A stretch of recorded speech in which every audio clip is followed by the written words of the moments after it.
13 juillet 1985.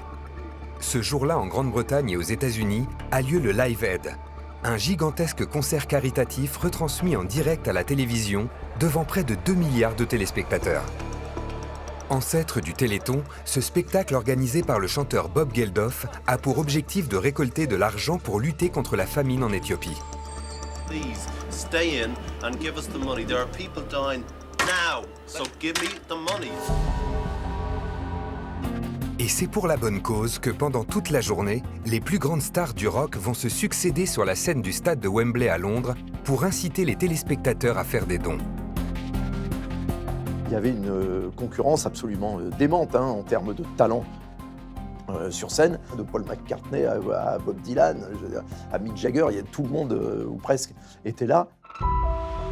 Mais il faut attendre 18h41 très précise pour que ce concert caritatif rentre vraiment dans la légende, au moment où Queen, l'une des affiches les plus attendues de la journée, fait son entrée sur scène. Jean Mouland, Marcel Blanc et sa célèbre moustache, Freddie Mercury, le chanteur star du groupe, est alors au centre de toutes les attentions.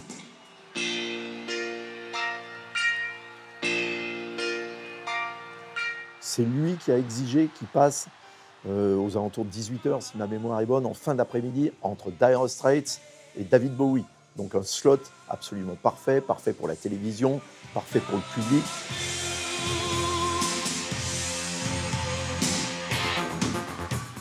Pendant un peu plus de 20 minutes, le groupe va livrer une prestation phénoménale. Ce jour-là, Freddie Mercury, le chanteur de Queen, se trouve en état de grâce.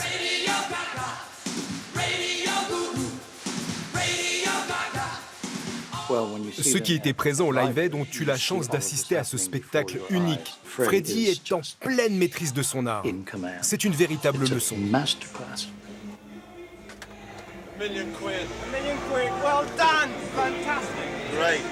Bob Geldof dit qu'il a un choc lorsqu'il entend une rumeur phénoménale en plein Live Aid, qu'il se tourne et qu'il voit qu'il y a Freddie Mercury sur scène, qui dirige 80 000 personnes comme s'il s'agissait d'une seule personne.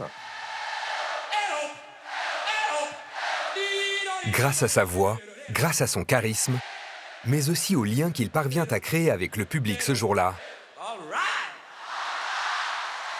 Freddie Mercury semble alors à l'apogée de sa carrière. C'est 70 000 personnes dans un stade qui chantent tous en même temps que le groupe sur scène. Ils vont offrir 18 minutes qui vont être considérées comme la plus grande ou la meilleure prestation live jamais donnée dans l'histoire du rock.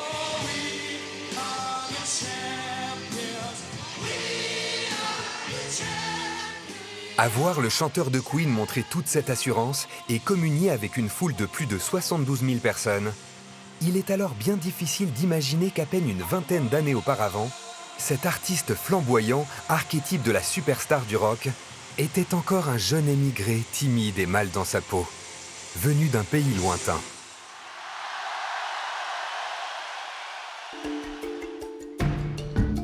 Cette histoire commence le 5 septembre 1946 à Zanzibar. C'est sur cette île, située à l'est de la Tanzanie, sur le continent africain, que naît Farok, le fils aîné de Bomi et Jer Bulsara, un couple originaire d'Inde issu de la classe moyenne. Il faisait partie de la communauté persane d'obédience zoroastrienne qui avait fui après l'invasion islamique d'Iran pour rejoindre l'Inde et former là-bas une communauté qui était la communauté parsi. Il est Farok Bulsara, il est né à Zanzibar, qui à l'époque est encore une colonie britannique. Son père travaille pour l'administration britannique. En 1953, peu de temps après la naissance de sa petite sœur Kashmira, son père, qui travaille en tant que caissier de la haute cour du gouvernement britannique, décide d'envoyer le jeune Farok dans un internat en Inde pour qu'il y reçoive la meilleure éducation. Dès l'âge de 7 ans, on se sépare de lui, donc il est envoyé à la St. Peter's School à Panchgani, l'actuel Mumbai, de Bombay. Et en fait, durant son enfance, il va être amené à vivre des moments où il subit des choses. Car à l'internat, le jeune homme sensible et mal dans sa peau a du mal à s'intégrer. Ses camarades le trouvent efféminé, et il est alors victime de nombreuses moqueries sur son physique, en particulier à cause de ses dents. Freddie avait des problèmes avec ses dents. Et il avait des molaires en plus. Alors, il n'avait pas à en avoir honte. Mais bon, vous le savez, les gamins sont souvent cruels. Il est maltraité par ses camarades. À partir de là, il est stigmatisé. Et là, le père déboule à l'internat et il est convoqué et il devient l'objet de réprobation, de honte pour le père et on le met dans une autre école. Progressivement, l'adolescent timide s'épanouit et gagne en confiance, grâce au théâtre, à la boxe, mais surtout à la musique. Il s'initie au solfège et devient rapidement un pianiste accompli. Quand il était au lycée en Inde, il a formé un groupe. Il n'était pas chanteur, il était pianiste. Mais c'est là que tout a commencé. À l'époque, leurs influences, c'était Elvis Presley et tous les autres pionniers du rock. Grâce à son groupe The Hectics, Farrokh Bulsara, qui a alors 16 ans, semble commencer à trouver une forme d'équilibre. Mais un événement inattendu va l'obliger à rejoindre ses parents à Zanzibar.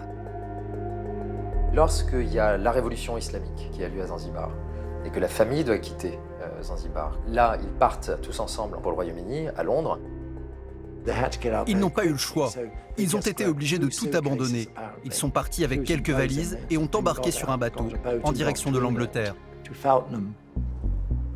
La famille Bulsara s'installe dans une maison modeste à Feltham, un quartier ouvrier situé dans la grande banlieue de Londres, près de l'aéroport d'Heathrow, où Farrokh travaille comme bagagiste. L'argent qu'il gagne l'aide à payer ses études de graphisme au Ealing College of Art. C'est là qu'il fait la connaissance de Tim Staffel, un autre étudiant avec lequel il va se lier d'amitié. On ne l'appelait pas Farrokh, c'était Freddy Bulsara, et nous suivions tous les deux des études de graphisme. Nous nous sommes rapprochés parce que nous partagions le même intérêt pour la musique. Je me souviens que parfois Freddy me disait « Chérie, je vais devenir une star ». Et le reste de la bande le regardait d'un air moqueur, en se disant « Mais oui, Freddy, bien sûr, bien sûr ». À cette époque, Ken Testy est manager et promoteur de concerts. Il fait la connaissance de Freddy à l'anniversaire d'une amie commune.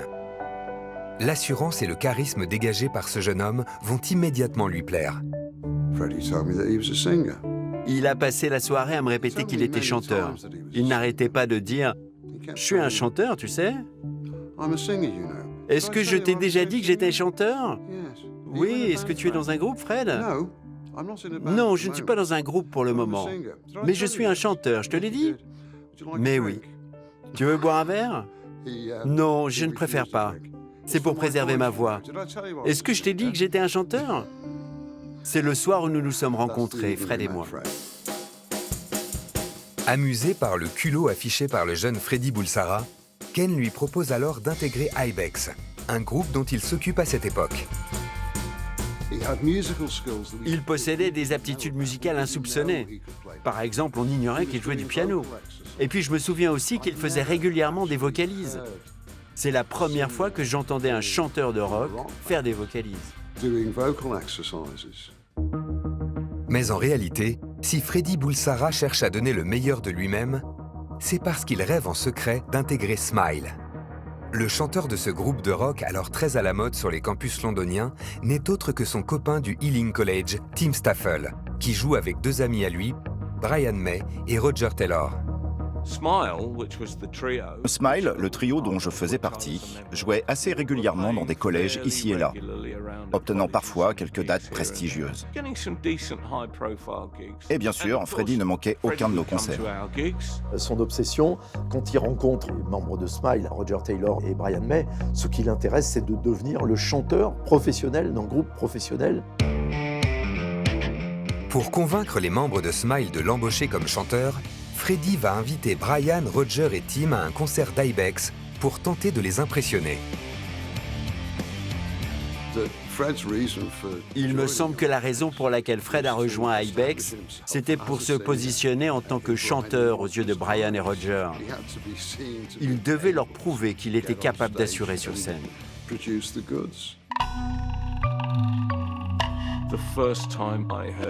La première fois que je l'ai entendu chanter, il était encore très inexpérimenté.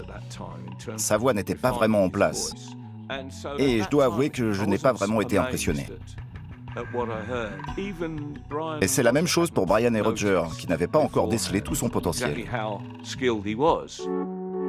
Malgré cet échec, Freddie, qui croit en sa bonne étoile, ne se décourage pas. Et il peut alors compter sur le soutien d'une jolie blonde de 19 ans. Il vient tout juste de la rencontrer à Kensington Market, où il travaille à cette époque avec Roger Taylor, le batteur de Smile, dont il est devenu un ami proche. À l'époque où Roger et Freddie tenaient un stand de fringues et de bijoux vintage au marché de Kensington, Freddie exposait aussi certains de ses dessins. Il était très doué. Un jour, Mary passait par là et Freddie a essayé de lui vendre une de ses peintures. Elle a préféré lui acheter une broche.